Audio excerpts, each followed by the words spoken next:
윤석열 전 대통령에 대한 체포가 또 불발됐습니다. 특검은 김건희 여사의 구속영장을 청구했는데요. 사회부 이준엽 기자, 양지민 변호사와 함께 짚어보겠습니다. 안녕하십니까? 안녕하세요. 네, 먼저 이준엽 기자, 김건희 여사에 대한 영장 청구 상황부터 좀 짚어보시죠.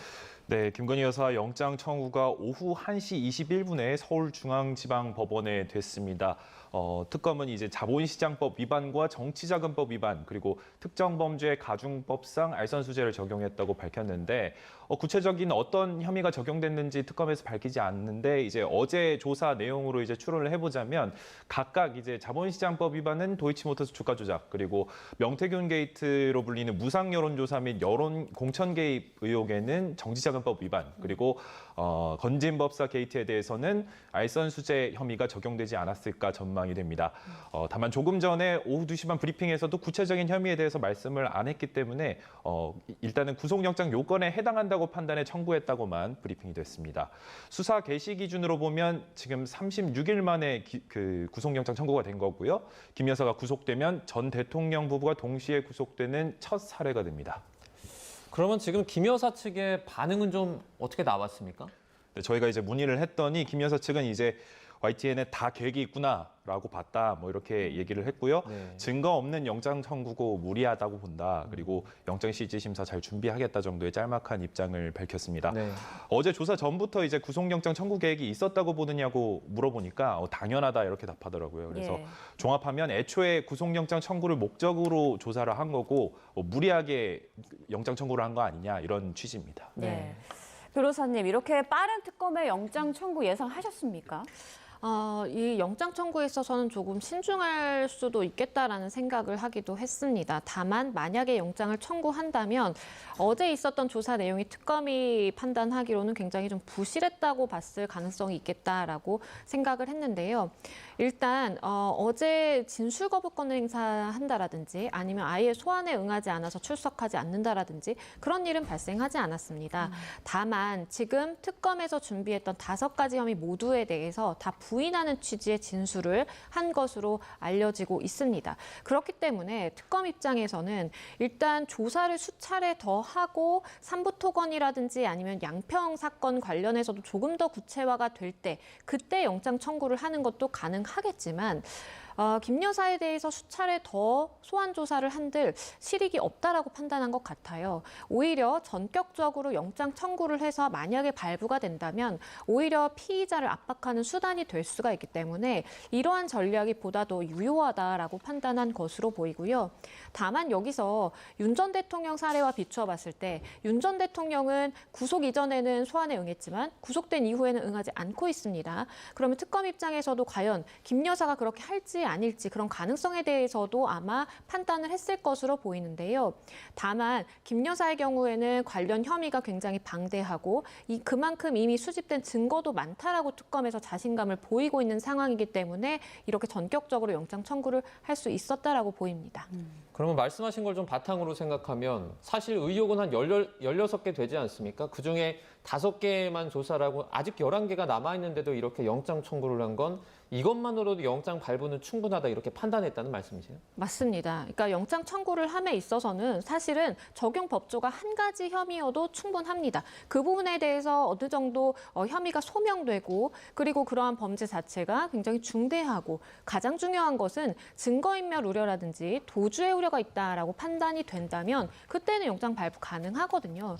그래서 특검이 판단하기로는 김 여사를 더 추가로 소환해봤자 실익이 없고 다만 지금 적용하고 있는 5가지 혐의점들에 대해서 본인이 부인을 한다고 하더라도 지금 이미 특검 입장에선 충분한 증거 수집이 이루어져 왔고 관련 당사자들에 대한 조사가 이루어졌기 때문에 그렇게 확보한 인적 증거와 물적 증거로서 충분히 혐의의 소명까지는 이룰 수 있다라고 자신감을 가지고 있는 것으로 보이고요. 네. 여기에 더불어서 출석에서 앉아있긴 하지만 실제 모든 혐의에 대해서 부인을 하고 있다라는 것은 본인의 범죄 혐의에 대해서 시인하지 않고 추후 증거인멸의 가능성이 있다라고도 연결이 될 수가 있기 때문에 이 부분을 근거로 해서 영장 청구를 하게 될 것으로 보입니다. 예. 기자들 사이에서는 어제부터 구속영장 청구 쪽으로 분위기가 기운다 이런 얘기가 나왔다고요? 네, 그렇습니다. 여러 가지 정황상 뭐 이제 청구한 거 아니냐 이런 이야기가 나오는 건데 그 중에 하나 주목하는 게 이제 조사 시간입니다. 조사 시간이 점심시간에 한 번 쉬고 오전에 한 번 쉬고 오후에 3번 쉬었거든요. 예. 그래서 계산을 해봤더니 쉬는 시간을 다 빼면은 순수 조사 시간이 한 5시간 20분 정도가 되더라고요. 그런데 이제 또 준비한 신문은 다 마쳤다고 이야기를 했습니다. 그래서 이제 5가지 사건으로 이제 어제 조사가 됐다고 얘기를 하는데 이 5가지 사건에 대해서도 완전히 따져 물은 것이 아니고 구속영장 청구를 위한 사실관계만 간략하게 파악을 한 것이 아닌가 이런 관측이 나왔었던 거고요. 어제 조사를 마치면서 김 여사 측에 또 추가 소환 통보가 없었던 것으로 확인이 됐습니다. 꼭 당일에 뭐 추가 소환 기일을 잡으라는 법은 없지만 김 여사 같은 경우에는 수사 대상이 16가지이기 때문에 조사할 게 진짜 산더미 같거든요. 근데 이제 김 여사 측이 아무래도 혐의를 부인하고 있으니까 추가 조사를 이제 불구속 상태에서 진행하는 것이 무의미하다고 판단해서 예상보다 이른 시점에 전격적으로 신병 확보에 나선 것이 아니냐 이런 전망이 나왔었습니다. 이게 구속이라는 게 법원의 판단을 받아야 하는 건데 그러면 특검은 이 소명이 어느 정도 지금 상태로도 됐다 이렇게 판단을 하는 겁니까? 그렇죠. 이제 변호사님께서 말씀을 많이 잘 해주셨는데 특검 측에서 이제 강조하는 부분들 중에 하나를 꼽자면 나토 순방 목걸이 의혹이 어제 조사 내용에 포함이 됐거든요. 네. 현재까지 뭐 구속영장 내용에 이게 포함이 됐는지 안 됐는지는 확인이 안 됐습니다만은 목걸이가 김 여사 오빠의 장모 집에서 발견이 됐습니다. 그리고 이제 모조품이었습니다. 이제 바꿔치기 가능성이나 감췄을 가능성 같은 것들을 소명해 낸다면 이제 증거인멸 우려 주장이 보다 구체적으로 가능할 것이고요. 또 실제로 특검 측에서 이야기하는 걸 들어보면 목걸이가 뭐 진짜건 가짜건 간에 이게 있을 만한 곳에 있어야 되는데 왜 김 여사 오빠의 장모 집에 있느냐 뭐 이런 이야기를 하거든요. 그래서 이제 자신의 증거를 인멸한 거는 범죄가 그 자체로 성립하지는 않습니다. 근데 이제 구속영장을 청구할 때는 이런 부분들이 다 구속 사유에 포함이 되기 때문에 또 한 가지 꼽을 만한 부분은 도이치모터스 주가 조작 같은 경우에는 관련자가 모두 대법원에서 유죄를 확정받았거든요. 그래서 이제 김 여사는 이런 것들을 다 포함해서 혐의 내용을 다 부인하고 있는데 이미 어느 정도 소명이 되어 있는 이런 사안들에 대해서 특검이 이제 김 여사 관여를 어느 정도 입증했다는 전제하에 이런 식으로 반응하는 것들도 증거인멸 우려 사유가 포함될 수 있다고 볼 수 있을 것 같습니다. 네, 또 그와 반대로 특검에서 구속영장 청구를 좀 주저했을 만한 그런 이유들도 많았잖아요. 네, 그렇습니다. 윤석열 전 대통령 보면은 구속 전까지 조사에 굉장히 협조적이었는데 구속되고 나면 이제 조금 뒤면 또 다시 얘기해 보겠지만 체포영장도 계속 거부를 하고 있잖아요. 이 조사에 아예 응하지 않고 있거든요. 근데 김 여사 같은 경우에도 구속이 되고 나서 똑같이 또 할 수 있다는 우려가 있습니다. 그래서 신병 확보 여러 이유가 있겠지만 150일 제한된 기간 안에 일일이 소환 일정 조율을 하지 않고 이 방대한 조사 내용을 다 마쳐야 된다는 부담 때문도 있는데 이게 오히려 반대로 작용을 하게 되면 특검 입장에서는 또 수사에 또 어려움이 있을 수 있거든요. 그리고 이제 그러지 말라는 법은 없지만 수사기관 관행 중에서 부부를 동시에 구속하지 않는다는 그런 불문율 같은 게 있습니다. 그래서 현실적 문제로 가급적 자제하는 부분도 있고요. 혐의나 뭐 구속 사유 소명도 아직까지 뭐 완전하게 됐는지 확인이 안 되고 있는 상태여서 도이치모터스 사건 같은 경우에 아까 유죄가 확정됐다고는 말씀을 드렸지만 공범들이 대부분은 그 실형이 아니라 징역형 집행유예를 받았거든요. 그래서 구속 사유가 충분치 않다고 법원에서 판단할 가능성도 있고 이런 여러 가지 부분들을 감안해야 할 것 같습니다. 네. 영장심사재판부는 이제 혐의 소명이나 뭐 도주 우려나 또는 뭐 증거인멸 우려 등을 좀 따지게 될 텐데요. 지금까지 드러난 것들만 볼 때는 뭐 혐의 소명이나 이런 수준까지 좀 갔다라고 볼 수 있을까요? 충분히 특검 입장에서는 소명에 이르렀다라고 판단할 근거가 있다라고 보입니다. 물론 이 주가 조작 사건의 경우에는 이 관련 당사자들에 대해서 이미 유죄 선고가 많이 내려졌을 만큼 수사의 개진 속도가 굉장히 빨랐던 사안이고 이 부분에 대해서 이 검찰에서 한 차례 무혐의 판단이 나오긴 했지만 이 재수사가 개시가 되면서 이 김 여사와 그리고 이 증권사와의 3년간의 녹취가 다 이제 확보가 된 상황이거든요. 그렇기 때문에 이러한 객관적인 증거를 토대로 해서 혐의 입증 단계까지는 아니라고 하더라도 김 여사와의 연결고리까지 완전히 명쾌하게 입증은 아니지만 하지만 소명 정도는 이르렀다라고 특검 측에서는 충분히 볼 수 있다라고 보이고요. 지금 이 영장 청구가 되면서 적시된 부분이 자본시장법과 정치자금법 위반 그리고 이제 알선수재 특가법 위반인데 알선수재의 경우에는 뭐 일부 실물 확보를 하지 못하는 부분이라든지 그리고 이제 모조품이기 때문에 이런 부분에 대한 뭐 법적인 쟁점이 남아 있다라고 하더라도 나머지 두 부분에 대해서는 공천 개입 관련해서도 그러니까 이 정치자금법 위반 관련해서도 이 명태균 씨가 이미 제출한 그런 녹취라든지 증거가 좀 특검 입장에서 충분하다라고 볼 수 있을 것 같아요. 그렇기 때문에 물론 구속영장을 발부하는 데 있어서의 혐의가 소명됐는지 증거인멸이나 도주 우려가 있는지 이런 것들 종합적으로 따져서 판단을 하게 되는 것이지만 소명 부분만 놓고 보자라고 한다면 워낙 그 예전부터 수사가 진행되어 왔던 건들이 포함되어 있기 때문에 증거는 충분하다라고 특검 입장에서 보고 있는 것으로 판단됩니다. 네. 그런데 만약에 구속영장이 발부된다면 김건희 여사가 윤 전 대통령처럼 소환에 불응할 것인가 이 부분이 궁금한데 변호사로서 보시기엔 좀 어떻습니까? 만약에 김 여사의 변호인이라고 한다면 불응하는 것은 본인에게 전혀 도움이 되지 않는다라고 조언을 할 것입니다. 그런데 다만 이러한 변호인들의 조언은 오로지 법적인 측면에 기인한 조언입니다. 이것이 정치적이라든지 아니면 여론이라든지 이런 요소를 배제하고 법적으로 봤을 때에는 당연히 수사를 받는 대상으로서 현장에 가서 조사에 응하고 내가 할 말은 하면서 방어권을 행사하는 것이 추후에 법원 단계에 갔을 때를 상정해 보더라도 본인에게 유리하죠. 근데 다만 윤 전 대통령이라든지 지금 굉장히 뭐 정치적인 메시지라든지 뭐 여론의 목소리를 내고 있는 그런 부분이 있기 때문에 김 여사 자체도 어떻게 뭐 정치적 인물이라고 볼 여지가 있다라고 한다면 남편이 윤 전 대통령을 따라서 조금 소화되는 소극적으로 임한다라든지 건강상의 이유를 들어서 계속해서 뭐 지연을 한다라든지 이런 경우도 상정해 볼 수가 있겠고요. 그런데 다만 그 반대 측에 있는 특검이 굉장히 완강한 상황입니다. 특검 입장에서도 제한된 시간 내에 수사에 성과를 내야만 하는 목적이 있는 집단이고 그렇기 때문에 이 정해진 시간 안에서 할 수 있는 모든 수단을 다 동원할 것이거든요. 그렇기 때문에 만약에 김 여사가 소환에 응하지 않는다. 그러면 윤 전 대통령이 한 것과 마찬가지로 체포영장 발부받아서 집행에 들어간다라든지 이런 것들이 비슷하게 펼쳐질 가능성도 있어 보입니다. 영장이 만약에 기각이 되면 특검을 상대로 그러니까 뭐 예를 들어서 뭐 16개 의혹 중에 5개밖에 수사 안 하고 왜 청구했냐 이런 어떤 비판의 화살도 받을 수 있을 것 같아요. 뭐 그럴 수도 있겠죠. 하지만 이것은 뭐 법적으로 잘못됐다라고 볼 수 있는 여지는 아니고 다만 지금 굉장히 정치적으로도 볼 수 있는 그런 사건이기 때문에 반대 진영 측에서는 일단 윤 전 대통령에 대해서 이렇게 강제적으로 구인하려고 체포 영장을 집행하려고 하는 것 자체와 맞물려서 이렇게 정치적인 목적을 가지고 수사를 하고 있다라고 비판의 여지를 줄 가능성도 있어 보입니다. 다만 이것은 이러한 판단을 하기 위해서는 수사의 전 과정을 두고 우리가 추후에 판단을 해볼 수 있는 것이지 수사가 개진되고 있는 정말 달려가는 그러한 와중에서 한 차례 기각이 됐다라고 해서 그 이전에 뭐 수사가 잘못됐다라든지 무리하다라든지라고 보는 것은 그 시각 자체가 좀 무리할 수 있다라고 보이고요. 다만 이런 법적인 관점을 떠나서 뭐 정치적으로는 다양한 목소리가 당연히 나올 수 있는 그런 상황이 될 수 있겠습니다. 네. 자, 어제 이루어진 조사 내용도 좀 살펴보겠습니다. 김 여사가 나토 순방 목걸이에 대해서 어떻게 진술을 할 것인가 이 부분에도 관심이 많았는데 어떻게 해명했다고 하나요? 네, 저희 취재한 내용 구체적으로 이제 전해드리자면 15년도도 전에 홍콩에서 이제 반클리프인지도 모르고 이제 어머니, 그러니까 윤석열 전 대통령 장모인 최은순 여사를 뜻하는 건데 어머니 선물 목적으로 이 목걸이를 샀다. 그래서 직접 보면 좀 올드한 느낌이 있어서 어머니한테 선물을 했다.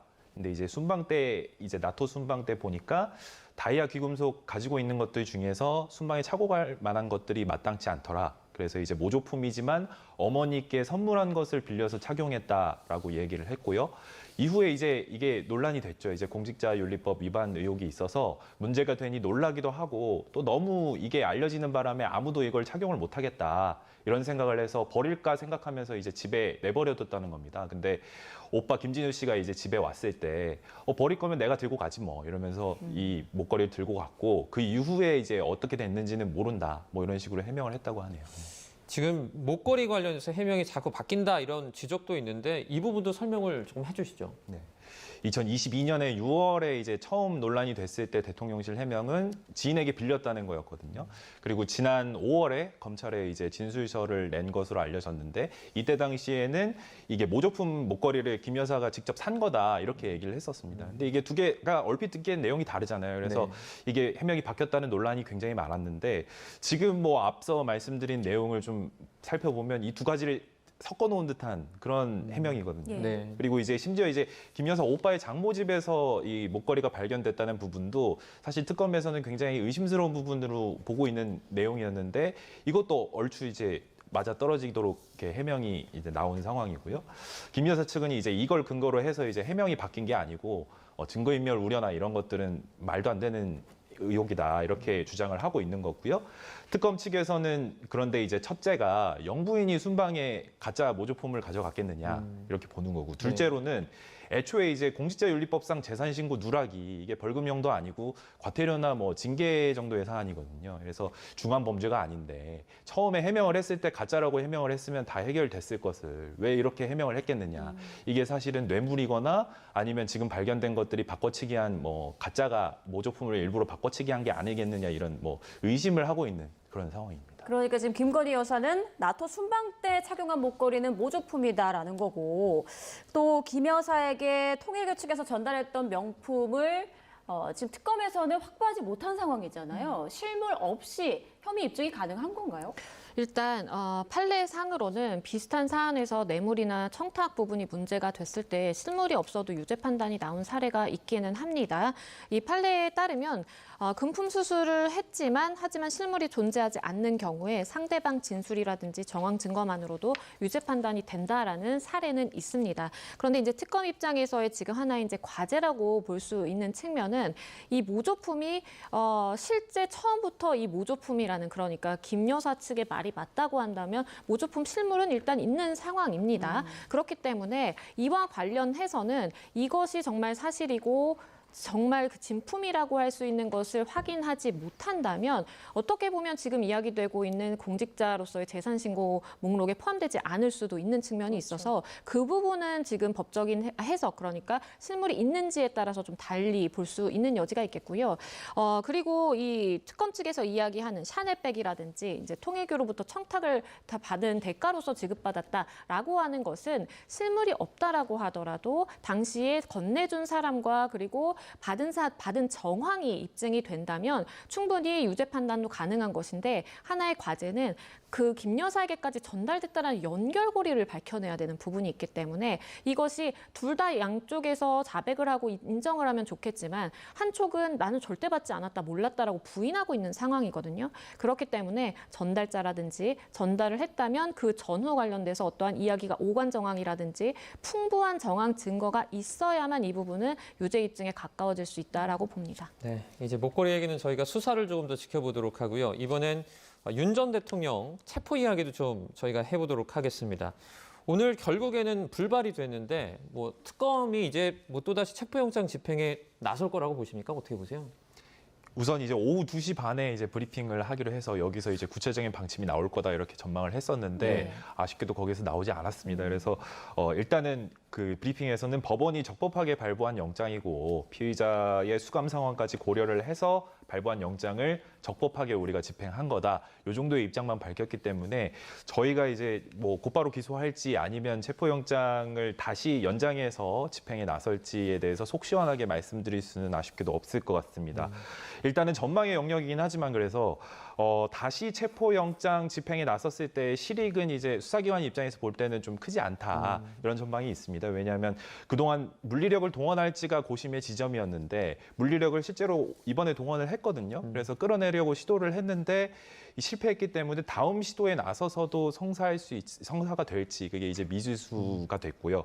그리고 이제 윤 전 대통령이 조금 뒤에 뭐 입장문도 설명을 해드리겠지만 진술거부권 행사 의지가 강하게 내비치고 있는 상황입니다. 그래서 내란 특검 같은 경우에도 윤 전 대통령 구속 이후에 4차례나 강제인지 포함해서 체포영장 집행 영장 집행 시도를 했는데 포기하고 기소해버린 전례가 있습니다. 그래서 당시보다 더 강한 방법을 이번에 김건희 특검이 동원했는데 했는데도 성사가 되지 않았다는 점을 좀 감안할 필요가 있을 것 같습니다. 네.